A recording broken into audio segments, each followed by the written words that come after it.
जो खेदड़ गांव में जो गौशाला के लिए किसानों ने एक बड़ी मुहिम छेड़ी थी, उसमें एक शहादत भी हो चुकी थी बुजुर्ग की। आज उनका दाह संस्कार हुआ है। इनका धर्मपाल नाम था, बुजुर्ग थे और गौशाला में उनका दाह संस्कार हुआ है। 3 महीने हो गए। सबसे बड़ी बात ये हुई कि एक बार भी सरकार का नुमाइंदा धरने पर बातचीत करने के लिए नहीं आया। 2 विधायक साथ में रहने वाले मंत्री कभी उस धरने पर जाके उन लोगों ने नहीं पूछा क्या क्या तकलीफ है।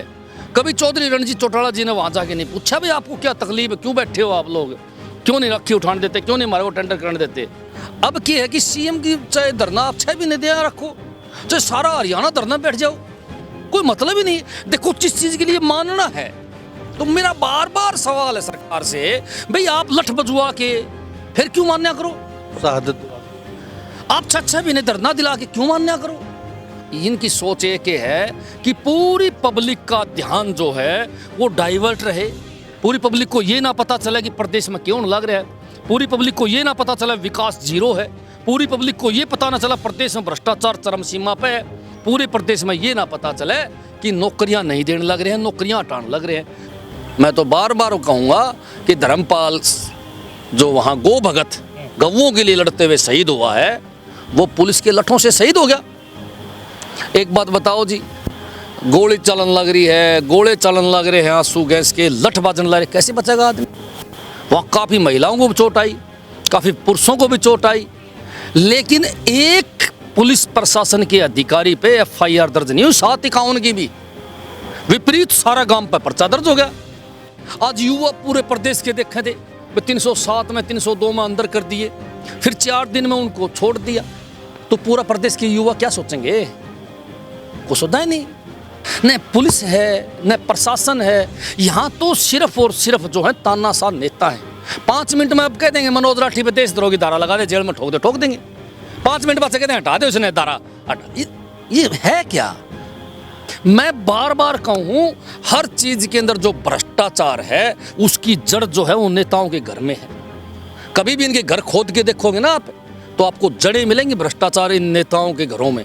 एक नेता मेरे को ऐसा दिखा दो आज बीजेपी के अंदर, हरियाणा प्रदेश के अंदर, जो कहता हूँ मैं ईमानदार हूँ, मैं उसको चोर साबित करने की हिम्मत रखता हूँ।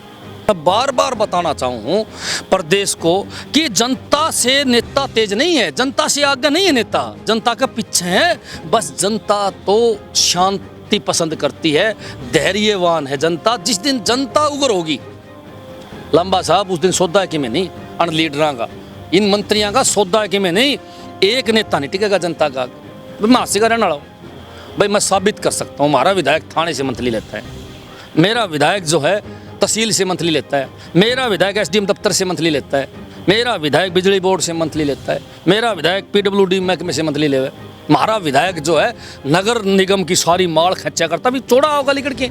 ये एक अटल सत्य है। मैंने खूब इस बात पर रिसर्च किया है कि जब आते हैं तो ईमानदार आते हैं, लेकिन दलदल के अंदर फेंक किया जाता है अधिकारियों को, और फेंकने वाले नेता होते हैं भाई साहब, लिखवा के ले लो। अर्जुन सा नेता नु कहता मनोज राठी झूठ बोले। चैलेंज है मेरा, एक बड़े नेता से चैलेंज है, आओ मेरे सामने डिबेट करो, और तो मन बुलाओ, मैं सबूत के साथ सिद्ध करूंगा कि ये भ्रष्टाचारी की जड़ आप लोगों के घर में मिलेगी। ये जितने भी गौओं को काटने वाले हत्थे बीजेपी के नेताओं के, यूपी में देखे आप जाके। और आपको बता दूं भाई साहब, जो ये गौवें ले जाई जाती हैं उनके इशारों पे ले जाए जाऊँ भाई साहब। आज जो गौवें बची हुई हैं वो सिर्फ उन लोगों के कारण बची हैं जो गौ रक्षक हैं, सच्चे मन से गौ को माता मानते हैं और गौ की रक्षा के लिए अपने प्राण तक दे देते हैं। उन लोगों के कारण ही हमारी गौ माता और गौशालाएं बची हुई हैं। नेताओं के भरोसे कौन बच रही भाई, नेतागत भरोसा छोड़ दे तू, मैं लिख के दूँ 1 साल में सारी गौशाला बेच के खा जाएंगे। इन लोगों की आत्मा मर चुकी है। इन लोगों के लिए, इनके लिए न कोई भगवान है, न कोई जनता है, न कोई देवता है, कुछ नहीं है। इनकी तो आत्मा मर रही है। इनके लिए तो पैसा ही भगवान है, धन ही भगवान है। एक विधायक 1000 करोड़ का नंग विधायक, बिल्कुल जिसके पास कुछ नहीं, वो विधायक 1000 करोड़ का आदमी हो जाता है रातों रात। पैसा कहाँ से आता है? जो यहाँ बच्चों को लड़वाते हैं जाति के नाम पे, धर्म के नाम पे, उनके बच्चे विदेश पढ़ते हैं नेताओं के। अपने बालकान लट दे के आगे भेजो ने, फिर तो मेरा पटा है। इसीलिए हम इनके खिलाफ हैं, इन नेताओं के खिलाफ है, इनकी सोच के खिलाफ है, और इसीलिए साफ सुथरी बात करने में विश्वास रखते। 18 तारीख के बाद में कुलदीप जी इस्तीफा देंगे और बीजेपी में विधिवत रूप से शामिल हो जाए। लेकिन मैं उन्हें पूछूंगा, आया तो उड़े था, वह बीजेपी है जिसने पहले लात मारी थी, अब फिर वहीं जाने लग रहे हैं। तो किस सोच के हिसाब से जावा है, बड़ा मतलब हमने तो समझ में आई नहीं। मैं तो बार बार एक बात कहना चाहूँगा कि कांग्रेस भी खत्म होगी और बीजेपी भी खत्म होगी। अब लोग जो है नए विकल्प की तरफ देखने लगे।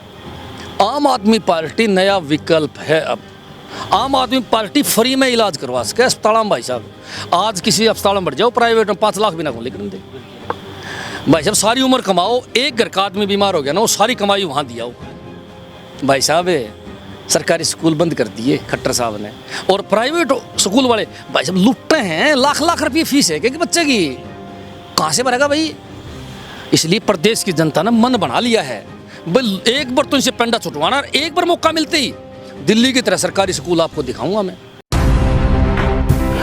आप देख रहे हैं हरियाणा न्यूज 24, जहां हर खबर मिले सच के साथ। नमस्कार, स्वागत है आपका हरियाणा न्यूज 24 पे। मैं हूं मुन्ना लांबा, मेरे सहयोगी हिमांशु लांबा के साथ। हम मौजूद आज हाँसी में, और हाँसी में हमारे साथ उपस्थित थे मनोज राठी और आम आदमी पार्टी के वरिष्ठ कार्यकर्ता, वरिष्ठ लीडर हैं, बड़े तेज तर्रार, और ये किसी जान पहचान के मोहताज नहीं है। हम इनको परिचय करवाएं क्योंकि पूरा हरियाणा प्रदेश में हर क्षेत्र में, हर ब्लॉक में और हर ज़िले में अच्छी खासी जान पहचान बना चुके हैं अपनी बेबाक बातचीत के कारण मनोज राठी, और मुद्दे भी उठाते रहते हैं। आज बातचीत करेंगे हम इनके साथ कई विषयों पे।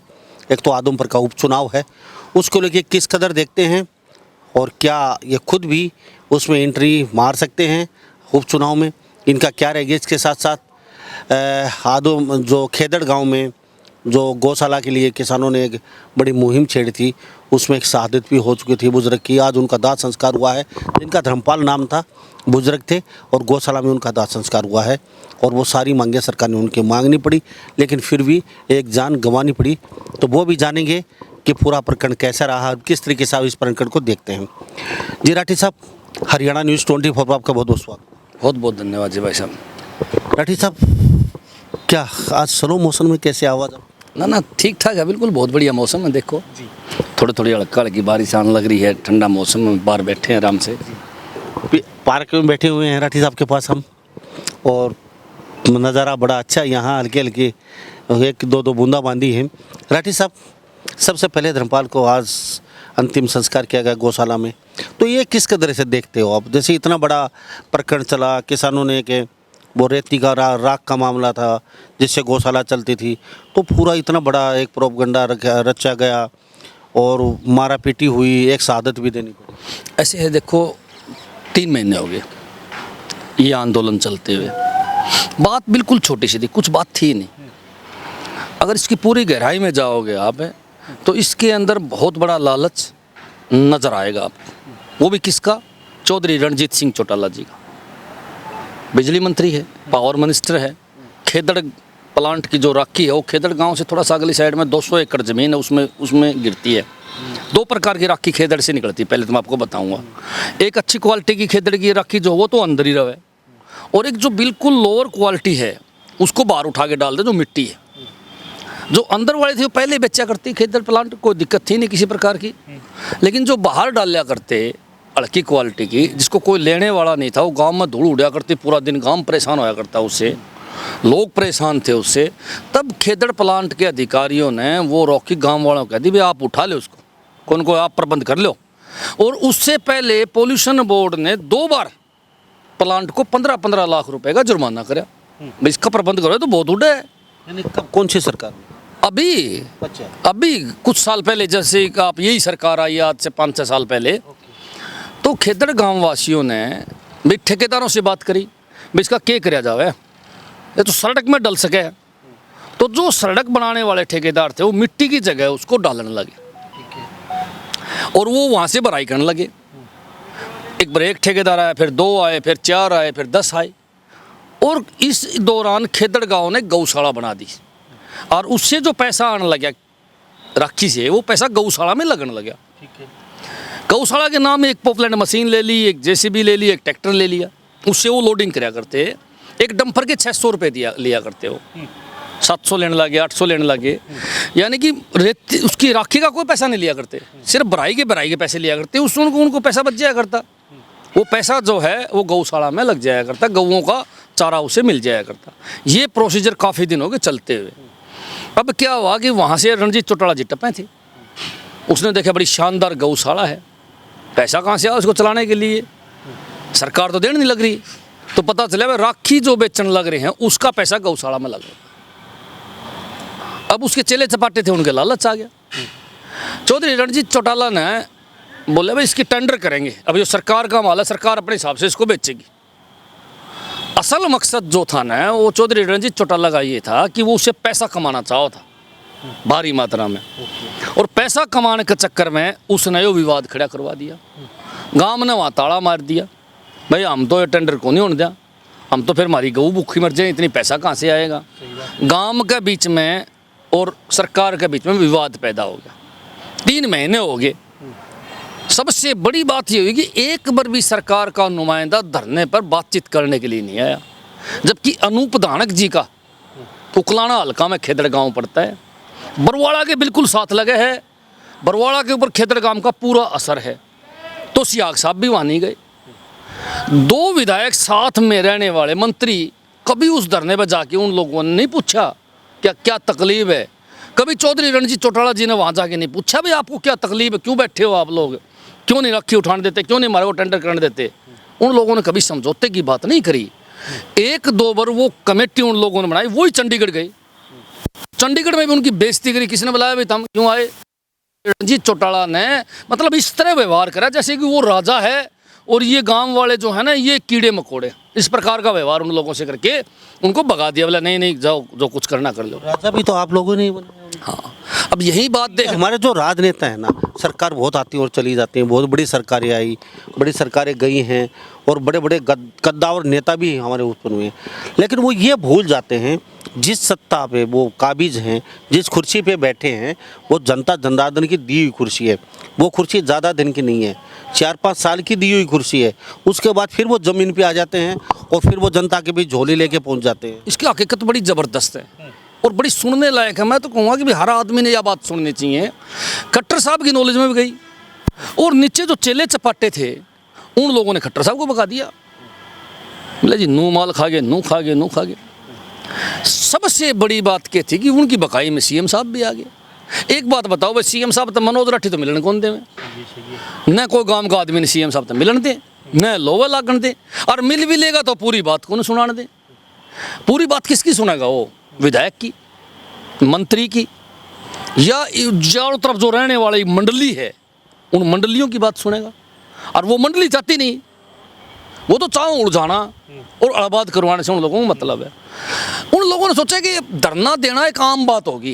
पहले 1-2 दिन धरना दिया करते, सीएम की नॉलेज में बात जाया करते, सीएम पूछा करता क्या कहानी होगी, उसको सुलटा जाया करता। लेकिन अब वैसा नहीं होने लग रहा है।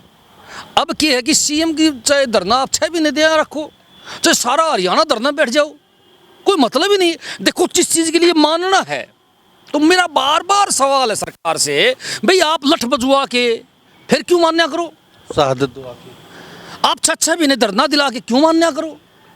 आपको पता हो नारनौंद में खेड़ी चोपटा के अंदर धरना चला, तहसील पर ताला लगा दिया किसानों ने, 3-4 महीने 5 महीने धरना चला, फिर सरकार मान गई। मैंने कहूँ भाई आपने 5 महीने क्यों मानने, बाद में नहीं मानना था, आप पहले दिन मान जाते। अगर आपने माननी है कोई बात तो पहले दिन मान जाओ, फिर 6 महीने बाद मानने का कौन सा फार्मूला है। इनकी सोच एक है कि पूरी पब्लिक का ध्यान जो है वो डाइवर्ट रहे, पूरी पब्लिक को ये ना पता चले कि प्रदेश में क्यों लग रहा है, पूरी पब्लिक को ये ना पता चला विकास जीरो है, पूरी पब्लिक को ये पता ना चला प्रदेश में भ्रष्टाचार चरम सीमा पे है, पूरे प्रदेश में ये ना पता चले कि नौकरियां नहीं देने लग रहे हैं, नौकरियां हटाने लग रहे हैं। पूरे प्रदेश की जनता को इस बारे में ध्यान नहीं होना चाहिए कि आज हरियाणा प्रदेश के अंदर 3,24,000 करोड़ रुपए कर्जा हो गया है।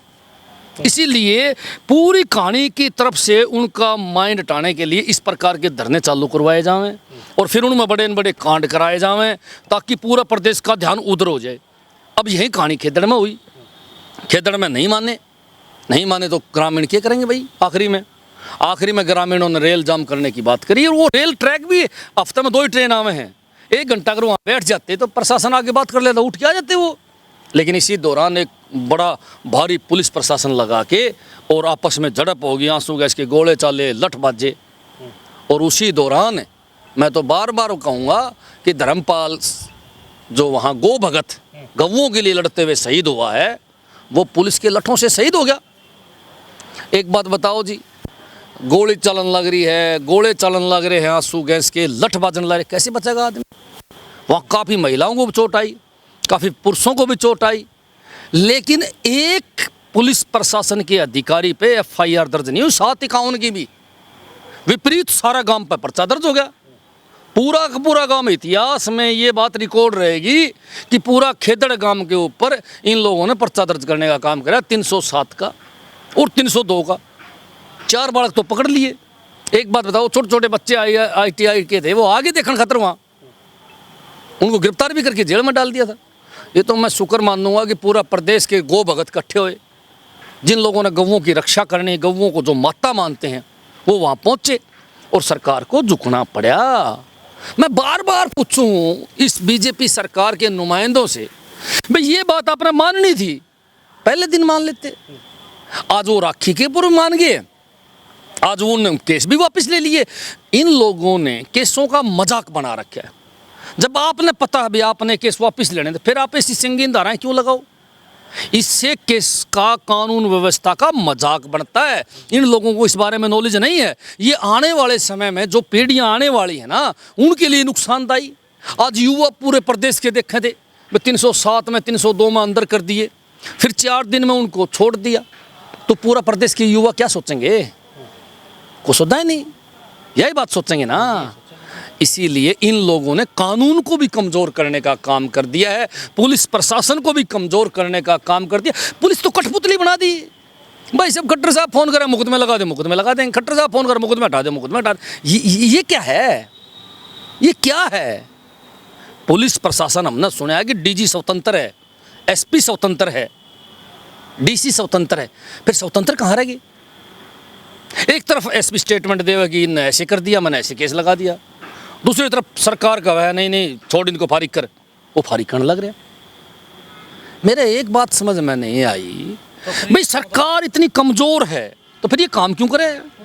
लॉ ऑर्डर जो है, तो आपके हिसाब से तो इसका मतलब फिर वो कहीं ना कहीं कोई राह नहीं है फिर ये? देखो मेरे हिसाब से नहीं, मैं बार बार कहूँ, चाहे मेरे कोई गलत कहो, मैं उनको कोई सौदा ही नहीं है, न पुलिस है न प्रशासन है। यहाँ तो सिर्फ और सिर्फ जो है तानाशाह नेता हैं।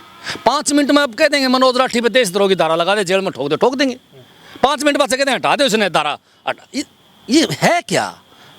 मेरे समझ में नहीं आई। जो गुनाह करेगा उसको दो अंदर। आप पॉलिटिकल लोगों के ऊपर, आंदोलनकारी लोगों के ऊपर आप मुकदमा दर्ज करते हो तो सोच समझ के दर्ज करो, और दर्ज करो तो फिर उसको हिसाब से दर्ज करो। अगर पुलिस को चोट लगी है तो उन पे, अगर आम आदमी को चोट लगी तो पुलिस पे मुकदमा दर्ज करो। कानून तो सबके लिए बराबर है। इसीलिए एक बात मेरे समझ में बिल्कुल आ गई है कि इस प्रदेश के अंदर आम आदमी को और गरीब आदमी को न्याय खत्म होता जावे। उसका पीछे कारण सिर्फ एक ही है कि प्रशासनिक अधिकारी जो हैं वो हताश हो जाते हैं। भाई 5 मिनट में नेता ने कह दिया पकड़ लिया, 5 मिनट में कह दिया नेता ने छोड़ दो, तो वो हताश हो जाएंगे। हताश होते वो रिश्वत लेना शुरू कर देंगे, भ्रष्टाचार करना शुरू कर देंगे, फिर वो भी उसी तरह चलेंगे जिस प्रकार नेता चलने लग रहे हैं। मैं बार बार कहूँ, हर चीज़ के अंदर जो भ्रष्टाचार है उसकी जड़ जो है वो नेताओं के घर में है। कभी भी इनके घर खोद के देखोगे ना आप, तो आपको जड़ें मिलेंगी भ्रष्टाचार इन नेताओं के घरों में। एक नेता मेरे को ऐसा दिखा दो आज बीजेपी के अंदर, हरियाणा प्रदेश के अंदर, जो कहता हूँ मैं ईमानदार हूँ, मैं उसको चोर साबित करने की हिम्मत रखता हूँ। मैं हिम्मत बताऊंगा कि तेरे दफ्तर में ये आदमी चोर है, तेरे ये आदमी चोर है, तेरे ये पैसे लेने ला रहा है, तेरे ये पैसे लेने ला रहा है, मैं बताऊंगा जी। सिर्फ और सिर्फ ढोंग करते हैं ईमानदारी का। अगर ईमानदार आदमी है तो 3,24,000 करोड़ रुपए कर्जा कैसे हो गया? अगर ईमानदार आदमी है तो रेत की चोरी कैसे होने लग रही है? अगर ईमानदार आदमी है तो पहाड़ में माइनिंग की लाखों करोड़ की चोरी कैसे होने लग रही है? अगर ईमानदार आदमी है तो हर थाने के अंदर मंथली कैसे ली जाने लग रही है? अगर ईमानदार है तो हर तहसील में बिना पैसे रजिस्ट्री क्यों नहीं होती? एक उदाहरण बताए, एक तहसील मेरे को प्रदेश में ये नेता दिखा दें जहाँ बगैर पैसे रजिस्ट्री होती हो, बगैर रिश्वत की रजिस्ट्री होती हो। एक थाना मेरे को ये दिखा दें जिस थाने में बगैर पैसे न्याय मिलता हो इंसान को। अगर न्याय पैसे में मिलने लगा न्याय अगर बिक जाता है तो आप ये मान के चलो कि आम आदमी और गरीब आदमी का जीना दुर्भर हो जाएगा। सिर्फ और सिर्फ धनवान व्यक्ति जिएंगे। और अगर ये कंटिन्यू चलता रहा तो 20-30 साल बाद में श्रीलंका की तरह ही इस देश और प्रदेश में भी यही व्यवस्था हो जाएगी। जो जनता है वो मंत्रियों की, नेताओं की कोठियों पर कब्जा कर लेंगे। और इन नेताओं को पता है इन बातों का, इसलिए जितने नेता हैं सब के सब विदेशों में इन लोगों ने सिटीजनशिप ले ली। इनके बच्चे पहले बाहर चले गए, इन लोगों के काम धंधे पहले वहाँ है, होटलें दूसरे देशों में बना दी, ज़मीनें खरीद रखी हैं, घर इन लोगों ने बना रखे हैं। अगर ये भाज गए वहाँ तो मर गया कौन है? तो इन पर कार्रवाई करेगी। मर गया कौन है? मर गई तो जनता। इन पे तो जनता ही कार्रवाई करेगी। जनता, मैं बार बार एक बात की ज़रूर रिक्वेस्ट करता हूँ जब भी हम जहाँ बात करते हैं, भाई ईमानदार आदमी को लंबा साहब आगे लेके आओ, मौका देके देखो एक बार ईमानदार आदमी जो देश हित की सोचे, जो हम जिस पर विश्वास कर सका भाई वो कम तक कम बात को नहीं। लेकिन साम दाम दंड भेद चलता है ना, ईमानदार कहाँ टिक पाएगा? जनता के सामने साम दाम दंड भेद सब साफ हो जाते हैं। नेता तो सारे दंड भेद जनता के पास हैं। आप बताओ, श्रीलंका वाले नेता भी चलाया करते, लेकिन जब जनता ने आ पड़ा डंडा चलाया तो सारे साफ होए कि नहीं हुए? यही बात मैं बार बार बताना चाहूँ प्रदेश को कि जनता से नेता तेज नहीं है, जनता से आगे नहीं है नेता, जनता के पीछे है। बस जनता तो शांति पसंद करती है, धैर्यवान है जनता। जिस दिन जनता उग्र होगी लंबा साहब, उस दिन सौदा कि में नहीं, अन लीडरां का, इन मंत्रियों का सौदा कि में नहीं, एक नेता नहीं टिकेगा जनता का आगे। और ये सच्चाई है, अटल सत्य है। जहाँ भी भ्रष्टाचार है ना वो नेता के कारण भ्रष्टाचार है। अब विधायक मैंने पता है भाई साहब मंथली ले में सारे डिपार्टमेंट से। अब महासी का विधायक की बात करूँगा मैं महासी का रहने वाला हूँ भाई, मैं साबित कर सकता हूँ। हमारा विधायक थाने से मंथली लेता है, मेरा विधायक जो है तहसील से मंथली लेता है, मेरा विधायक SDM दफ्तर से मंथली लेता है, मेरा विधायक बिजली बोर्ड से मंथली लेता है, मेरा विधायक PWD महकमे से मंथली ले। हमारा विधायक जो है नगर निगम की सारी माल खर्चा करता, भी चौड़ा होगा लिकड़ के, टेंडर उसके थे, ठेकेदार वो था, पार्कों के ठेके ले रखे थे उसने बेनामी, मशीन का ऑर्डर नहीं था वो ले रखी थी, सफाई मशीन। ऐसे नेता जो हैं जब अपना हल्का को लूटने लग जाए, खेत बाढ़ को खान लग जाए तो बाढ़ कामयाब कैसे हो, खेत कामयाब कैसे होगा जब बाढ़ ही खेत को खान लग जाए? तो मैं बार बार एक बात ज़रूर बताऊंगा कि हमारे पास प्रूफ है इन बातों के, बगैर प्रूफ हम बात नहीं करते। आसी का SDM विधायक जी ने नू जोर मार के बड़ी पब्लिक वीडियो में बोल के नू कह रहा क्या मैं लेके आऊँगा इसी को लगाऊंगा, और वही SDM आज तक। हमारा खट्टर साहब की हिम्मत बदल दो, दुष्यंत की हिम्मत बदल के दिखा दो। जब अपना SDM उसने लगा रखा, क्यों लगा रखा भाई? उसको क्या लालच है? SDM की पोस्ट एक स्वतंत्र पोस्ट है, वो सबके लिए बराबर है। वो एक BJP के कार्यकर्ता के लिए वैसा ही है, विपक्ष के लिए वैसा ही है, और आम लोगों के लिए वैसा ही है। क्या हर आम व्यक्ति विधायक तक पहुंच सकता है? क्या जो विधायक के पास नहीं जाएगा उसका काम नहीं होगा? क्या विधायक से नहीं मिलेगा उसको रगड़ा जाएगा? इसका मतलब यही बनता है कि विधायक की मर्जी से थानेदार लगेगा, विधायक की मर्जी से SDM लगेगा। फिर मैं खट्टर साहब को ईमानदार कैसे कह सकूँ? बताओ, मैं कैसे कह सकता हूँ उन मंत्रियों को ईमानदार? मैं कैसे कह सकूँ दुष्यंत चौटाला को ईमानदार कि उनकी मर्जी के बगैर अधिकारी यहाँ लगे हुए हैं? अरे भाई ईमानदार अधिकारियाँ कमी नहीं है, ईमानदार अधिकारी बहुत है। आज नए IPS नए IAS आते हैं ना, बड़ा जुनून होता है उनमें, ईमानदारी का बड़ा भूत सवार हुआ है। लेकिन नेता तारते हैं ना भाई साहब, यहाँ आया बात है। ये नेता उनसे गलत काम करवाते हैं, नहीं करते हैं, उनको प्रताड़ित करते हैं। और जब प्रताड़ित करते हैं तो मजबूरी के अंदर एक बार जिस दलदल में घुस गया फिर निकला नहीं जाता भाई साहब बाहर। ये एक अटल सत्य है। मैंने खूब इस बात पर रिसर्च किया है कि जब आते हैं तो ईमानदार आते हैं, लेकिन दलदल के अंदर फेंक किया जाता है अधिकारियों को, और फेंकने वाले नेता होते हैं भाई साहब। लिखवा के ले लो। और जुन सा नेता नू कहना मनोज राठी झूठ बोला है, चैलेंज है मेरा, एक बड़े नेता से चैलेंज है, आओ मेरे सामने डिबेट करो और तो मना बुलाओ, मैं सबूत के साथ सिद्ध करूंगा कि ये भ्रष्टाचारी की जड़ आप लोगों के घर में मिलेगी। आप इनके घर खोद के देखो, इनके घरों में भ्रष्टाचार की लंबी लंबी जड़ फैली हुई है। आम आदमी का सबसे बड़ा अगर कोई दुश्मन है आज धरती के ऊपर तो भाई साहब ये नेता लोग हैं। आम आदमी के दुश्मन अधिकारी आदमी नहीं है। अधिकारी तो ईमानदार भी आते हैं, लेकिन उनको बेईमान बनाया जाता है, उस दलदल में फेंका जाता है जिस दलदल से निकलने का कोई रास्ता नहीं है। तो हमारे साथ मनोज राठी खास बातचीत में बने हुए बेबाक तरीके से बातचीत करते हैं, लेकिन ये हमारा हिंदुस्तान का एक दुख भी है और कटु सत्य है वास्तव में ही, क्योंकि हमारे देश के नेता जो कुछ नहीं होता, बिल्कुल गरीब घर से उठ के वो नेता बनते हैं।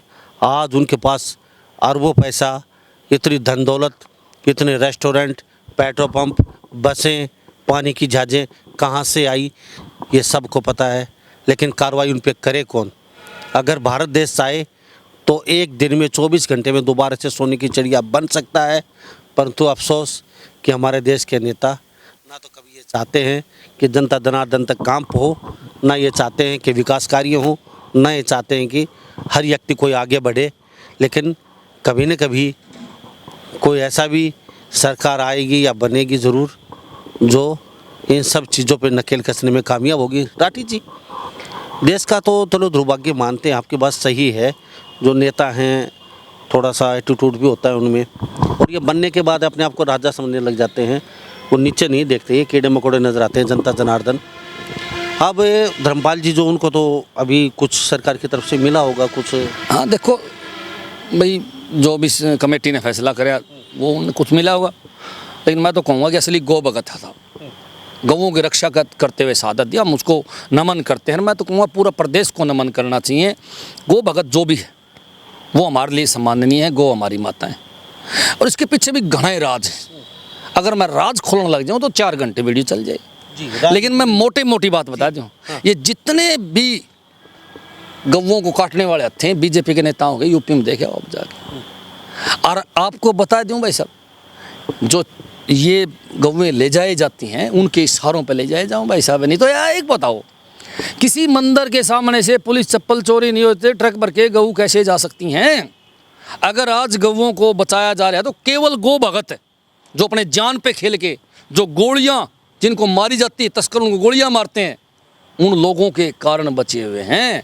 अगर वो लोग न हो, रात दिन रोडों पर न घूमे ना, तो सारी गौओं को अभी ना कभी की साफ कर देते वो लोग। आज जो गौएं बची हुई हैं वो सिर्फ उन लोगों के कारण बची हैं जो गौ रक्षक हैं, सच्चे मन से गऊ को माता मानते हैं और गऊ की रक्षा के लिए अपने प्राण तक दे देते हैं। उन लोगों के कारण ही हमारी गऊ माता और गौशालाएं बची हुई हैं। नेताओं के भरोसे कौन बच रही भाई? नेतागत भरोसा छोड़ दे तू, मैं लिख के दूँ 1 साल में सारी गौशाला बेच के खा जाएंगे। इन लोगों की आत्मा मर चुकी है। इन लोगों के लिए, इनके लिए न कोई भगवान है, न कोई जनता है, न कोई देवता है, कुछ नहीं है। इनकी तो आत्मा मर रही है। इनके लिए तो पैसा ही भगवान है, धन ही भगवान है। एक एक विधायक 1000 करोड़ का नंग विधायक, बिल्कुल जिसके पास कुछ नहीं है, वो विधायक 1000 करोड़ का आदमी हो जाता है रातों रात। पैसा कहाँ से आता है? पूरा का पूरा माल खा गए। अगर इन सारे लीडरों का पैसा सरकार ले लेना भाई साहब, तो हिंदुस्तान दुनिया का सबसे अमीर देश बन सकता है। हिंदुस्तान एक ऐसा देश है जो जिसका हर आदमी मेहनत करके कमाई खाता है। किसी देश में भी कोई नहीं इतने मेहनती आदमी जितने हिंदुस्तान में है। यहाँ हर प्रकार के शोर से पैसे कमाते हैं लोग, दिन रात मेहनत करते हैं, लेकिन इन लोगों का सिर्फ इस्तेमाल किया जावा है। इस्तेमाल करके नेता इनको यूज करे हैं। कमाते ये हैं, खाते वो लोग हैं। इनको जातियों में, धर्मों में बांट के रखते हैं, लड़ाई झगड़ों में बांट के रखते हैं ताकि उनका कांडा लिखड़ा जावे। इसीलिए ये शिक्षा को मजबूत नहीं करना चाहते। अगर शिक्षा मजबूत होगी, हर घर का बच्चा पढ़ गया, छोटा छोटा बालक पढ़ गया, भाई साहब एक बात बताओ, जो पढ़ गया अच्छा तकड़ा विदेश चला जाएगा। विदेश चले आने के फंसेगा नहीं वो उसका को बालक। आपने को अमीर आदमी का बच्चा सड़क पर लठ लेके घूमता देखा? को अमीर आदमी का बच्चा जात और धर्म की बात करता देखा? जो जात धर्म की बात नेता करने लगे उनके बच्चे तो करते हैं दूसरे धर्म में शादियाँ। मेरे पास उदाहरण पड़े हैं भाई साहब, दूसरे धर्म में शादियाँ उनके बच्चे करते हैं। जो यहाँ बच्चों को लड़वाते हैं जाति के नाम पे, धर्म के नाम पे, उनके बच्चे विदेश पढ़ते हैं नेताओं के। अपने बालकान लठ दे के आगे भेजो ने, फिर तो मेरा पटा है। इसीलिए हम इनके खिलाफ हैं, इन नेताओं के खिलाफ है, इनकी सोच के खिलाफ है, और इसीलिए साफ सुथरी बात करने में विश्वास रखते हैं। तो हमारे साथ मनोज राठी बने खास बातचीत में। चलते चलते 2 बातचीत और कर लेते हैं इनसे, क्योंकि काफ़ी आहत भी है, दुखी भी है, क्योंकि कहते हैं कि नेताओं ने बेड़ा गर्क कर दिया देश का। राठी साहब, आदमपुर का उपचुनाव अभी लगभग 1-1.5 महीना, तो मान के चलो 4 महीने बचे हम। 6 महीने में चुनाव करवाना होता है सरकार को, तो 2 महीने तो शायद निकल भी चुके होंगे। तो इस्तीफा दे होगा जब लिखड़ेंगे। हाँ, अभी देना पड़ेगा ना इस्तीफा दे होगा तो। हाँ, तो 6 महीने लगभग 6 महीने को नहीं करवाने। पंचायत चुनाव खत्म होते ही उपचुनाव करवाएंगे। 18 तारीख के बाद में कुलदीप जी इस्तीफा देंगे, और बीजेपी में विधिवत रूप से शामिल हो जाए। लेकिन मैं उन्हें पूछूंगा है तो उड़े था, वह बीजेपी है जिसने पहले लात मारी थी, अब फिर वहीं जाने लग रहे हैं। तो किस सोच के हिसाब से जावा है, बड़ा मतलब हमने तो समझ में आई नहीं। हम तो माना था कांग्रेस में नहीं जाना चाहिए था, पहले कांग्रेस ने लात मारी, फिर बीजेपी ने मारी, फिर कांग्रेस में चले गए, फिर वापस बीजेपी में जाने लग रहे हैं। देखो ये नेता की कमजोरी को दर्शाते हैं, यानी कि कमज़ोर हो चुका है, यानी खुद में दम नहीं बचा है। जब खुद में दम ना बचा ना किसी नेता में, तो वो दूसरे का सहारा लेता है, किसी न किसी बड़ी चीज़ का। तो अब मन ऐसा लगा है कुलदीप बिश्नोई जी जो हैं वो किसी बड़ी चीज़ का सहारा लेने लग रहे हैं। बीजेपी उसको यूज करेगी। बीजेपी उसको यूज किस लिए करेगी मैं आपको बता देता हूँ। राजस्थान में चुनाव है, वहाँ जाति के नाम पर वोट मांगेगी, जातिगत बातें करवाओगी, यूज करेगी, इसी तरीके से यूज करके वहाँ अपना कंडा काट लेगी। बीजेपी फिर एक दिन लात मारेगी, ये पक्की बात है। उपचुनाव होना है, सारी दुनिया ने बेरा है, और 100% जो हमने एक आइडिया लगे है, उपचुनाव में कुलदीप बिश्नोई जी आ रहे, ये बड़ा सत्य है। क्यों? क्योंकि देखो उपचुनाव होगा तो बीजेपी से किसान लोग नाराज, और आदमपुर हल्का बिल्कुल ग्रामीण क्षेत्र है। और फिर पहले तो आदमपुर हल्का वो भाई कुलदीप में सीएम की छवि दिखा करती, ये बीजेपी में चलेगा तो सब ने बेरा भाई सीएम तो बीजेपी वाले बनाओ को नहीं, और किम बनाओगे तो फिर आपने बेरा है के बना के राजी हो, तो वो तो मोर बनाया करें जी। इसीलिए गांव वाले अब समझ चुके हैं, इसीलिए कुलदीप बिश्नोई 100% अगर बीजेपी में जाता है, इस्तीफा देता है, तो दोबारा एमएलए नहीं बन पाओ, चाहे वो खुद लड़ियो चाहे उसका छोरा लड़ियो। और फिर वो पहले वाला दम नहीं बचा। चौधरी भजनलाल जो थे वो बड़े मजबूत नेता थे, घर घर जाया करते भाई साहब, हर आदमी का गोड्डा मोड़ना, एक एक वर्कर के घर चाय पीना, पूरा दिन फील्ड में रहा करते, और काम करे उसने। चौधरी भजनलाल के कामों का फल अभी तक कुलदीप जी ने खाया। कुलदीप ने खुद कुछ नहीं करा, 0/0 है। इसीलिए अब बात नहीं बनेगी, अब लोगों को पता चल चुका है भाई ये 0 है। इससे अच्छा तो ये है कि ये कांग्रेस में पड़ा रहता तो ठीक था, वहाँ इसको कुछ ना कुछ मिल जाता, दबाव बना के अपना किमें राटा रोड़ी कर लेंदा, तो के मेरा शूत आस के थी वहाँ। तो जिस तरह चौधरी भजनलाल के नाम से जीत के आए थे, लेकिन मुख्यमंत्री हुड्डा को बनाया, उसी प्रकार अब की बार हुड्डा के नाम से जीत के और के मेरा किसका तुक्का बैठा। इसीलिए इसको वहाँ बेनिफिट था और यहाँ बेनिफिट नहीं है। मैं तो बार बार एक बात कहना चाहूँगा कि कांग्रेस भी ख़त्म होगी और बीजेपी भी ख़त्म होगी। अब लोग जो है नए विकल्प की तरफ देखने लगे। आम आदमी पार्टी नया विकल्प है। अब आपने देखा पंजाब में 92 सीटों के साथ और हरियाणा में। और सच्चाई बताऊं, चौधरी कुलदीप बिश्नोई को तो आम आदमी पार्टी ज्वाइन करनी चाहिए थी। आम आदमी पार्टी 100% सरकार बनाएगी हरियाणा के अंदर भाई साहब। क्यों बनाएगी? क्योंकि पूरी जनता को एक बात का पता चल गया, आम आदमी पार्टी शिक्षा को मजबूत कर सकते हैं। आम आदमी पार्टी फ्री में इलाज करवा सके अस्पताल में भाई साहब। आज किसी अस्पताल में बढ़ जाओ प्राइवेट में 5 लाख बिना को लेकर दे भाई साहब। सारी उम्र कमाओ, एक घर का आदमी बीमार हो गया ना, वो सारी कमाई वहाँ दिया हो। मेरी बात आई समझ में? और आज शिक्षा में भाई साहब सरकारी स्कूल बंद कर दिए खट्टर साहब ने, और प्राइवेट स्कूल वाले भाई साहब लुटते हैं। लाख लाख रुपये फीस है कि बच्चे की, कहाँ से भरेगा भाई?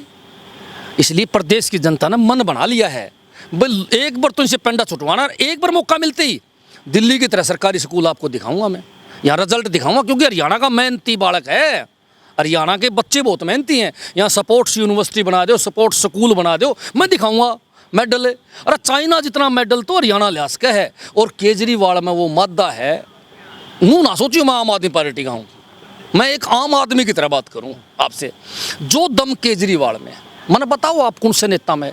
ई बापा हुड्डा की बात करा, 2 योजना रह लिया, थोती पड़ दी। आप बता, थोती पड़ दी या कांग्रेस 3 योजना 8 साल ने काट दी, बीजेपी वाला ने थोती पड़ दी। इसमें दुष्यंत भी आ लिया। मैंने एक नेता ऐसा दिखा दो, जनता जिसको नू इसका ना या शिक्षा को मजबूत कर देगा, ना ये हॉस्पिटल फ्री कर देगा हमारे लिए, यो दवाइयाँ हमारे लिए फ्री कर देगा, यो हमारे को बिजली फ्री दे सके। अरे मेरे समझ में नहीं आई, ये नेता लोगों को तो सारा माल फ्री, सब कुछ फ्री चाहिए उनको, ऊपर तो लूट भी फ्री। और जब एक आम आदमी को थोड़ी बहुत राहत कोई नेता दे दे, उसकी फ्री दो फ्री दो। और अच्छी बात है, ये बात 10-10 हज़ार बिल आवा भाई साहब लोगों का, जी दुख नहीं पावे। मार तो एक ताऊ गम में नू बोले भाई मनोज मौज हो रही पंजाब वाला का, उनका तो फ्री हो रहा, मेरे 10 हज़ार रुपये बिल आ गया। नू बोले मेरा पंखा चल रहा सिर्फ 10 हज़ार रुपये बिल आ गया, मैं कटते भरूँ। बिजली बोर्ड में जब गए तो बिजली बोर्ड वालों ने हमरा कौन बेरा एक बिजली बोर्ड वाला ने बोला मीटर कूद गया होगा। अनऑफिशियली बताऊं बोला हमारा कुकर बोला चाइनीज मीटर हैं, गर्मी में चल रहा अपना आप। अब एक बात बताओ, वो 10,000 रुपये भरना कौन भरा पंडा छूटेगा तो नो डूज कौन मिला, ये कौन मिला, वो कौन मिला, बच्चों के नाम राशन कार्ड में तो काट देंगे। इतना बुरा हाल कर रखा है, इतना बुरा सिस्टम कर रखा है भाई साहब, नाश निश्चित है। और उसी नाश में कुलदीप बिश्नोई जी जाने लग रहे। और जाएगा उपचुनाव होएगा, उपचुनाव हारेगा, आम आदमी पार्टी जिसको भी चुनाव में तारेगी ना आदमपुर से वो ही जीतेगा भाई साहब। लिख लियो मेरी बात बताएगी क्यों जीतेगा, यो मैं छोटी सी बता देता हूँ आपको। वो इसलिए जीतेगा, देखो कांग्रेस बर्थ की देख ली आदमपुर वालों ने, कुलदीप जी बर्थ के देख लिया भाई, उसमें दौड़ के दाने खत्म हो लिए, बेरा पट लिया। अब आदमपुर हल्का में कई जगह गया तो वो बार बार एक ही बात कहा भाई शिक्षा मजबूत होनी चाहिए, स्वास्थ्य मजबूत होना चाहिए। बोला जी आम आदमी पार्टी आओगी जब होगा। अब उन्होंने मन बना लिया भाई आम आदमी पार्टी की शुरुआत करनी है, तो इस उपचुनाव के अंदर आम आदमी पार्टी की शुरुआत होनी है। और आदमपुर के अंदर पहली विधानसभा की सीट आएगी। और मैं बार बार बताऊंगा आपने, क्योंकि विधानसभा में ले आना चाहते हैं, हरियाणा प्रदेश की बागडोर देना चाहते हैं आम आदमी पार्टी को। इसीलिए आम आदमी पार्टी के अंदर हम तो बड़े बड़े नेताओं का स्वागत करते हैं। तो हमारे साथ राठी साहब खास बातचीत में मेरे साथ बने हुए थे, और ये तो आने वाला समय बताएगा कि आम आदमी पार्टी कितनी सक्सेस हो पाती है। क्योंकि अपने मुँह मिट्ठू मियाँ मुँह जो बनते हैं ना, वो कहावत है। क्योंकि राठी साहब खुद आम आदमी पार्टी के कैंडिडेट हैं और हैवी कैंडिडेट में आते हैं आम आदमी पार्टी में। अच्छी इनकी जगह, अच्छी पकड़ है। ये तो अपने मुख से कुछ भी कहे, लेकिन ये तो वक्त और समय ही बताएगा ऊँट किस करवट बैठ पाता है। अगर आम आदमी पार्टी आती है ये तो भविष्य के गर्भ में है, लेकिन फ़िलहाल आदमपुर पे पूरे हरियाणा की निगाहें रहेंगी। क्योंकि कुलदीप बिश्नोई जो ही इस्तीफ़ा देते हैं तो चुनाव की सरगर्मियाँ तेज़ हो जाएंगी आदमपुर से। तो राठी साहब आपका बहुत बहुत धन्यवाद हमसे बातचीत। धन्यवाद जी भाई साहब। तो सभी इन बातों के साथ मैं मुन्ना लांबा, मेरे सहयोगी हिमांशु लांबा के साथ हरियाणा न्यूज़ 24। नमस्कार, जय। आप देख रहे हैं हरियाणा न्यूज़ 24, जहां हर खबर मिले सच के साथ।